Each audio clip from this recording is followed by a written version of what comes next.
Bumili na ako nito, hindi ko pa tinetake. Okay lang ba na inumin without check-up ng OB? 49 years na po ako.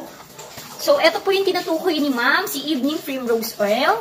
Ito po is good for may mga hormonal imbalance, dysmenorrhea, and may mga premenopausal symptoms.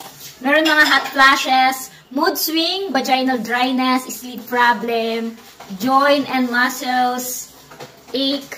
So, okay na okay nga po ito pag nakakaramdam na po kayo ng mga simptomas, no? Sa mga buntis na malapit ng mag-labor, ito rin po yung isa sa mga nire-reseta. Para nga po lumuwag ang cervix and mabilis mapanganak si baby. So, tinatanong ni ma'am kung okay lang ba kahit walang reseta ng OB. Yes po, okay lang po na walang reseta ni OB kasi nga po, food supplement lang po ito, si Evening Primrose Oil.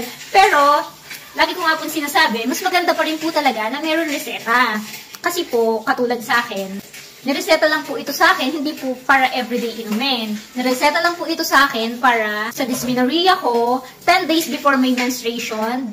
And kapag nagkaroon na ako ng menstruation, ini-stop ko na po yung pag-inom. Susunod naman po nun, the next month, 10 days po uli. Kaya po sinasabi ko, mas maganda po na may reseta ni OB dahil nakadepende po sa kanya kung ilang beses nga po ito iti-take. Since hindi po kayo nagpa-reseta kay OB, andito po yung recommended dosage is 1 capsule a day. Ayun po, pwede naman po ito inumin kahit walang reseta po ni OB dahil food supplement nga lang po ito si Evening Primrose Oil.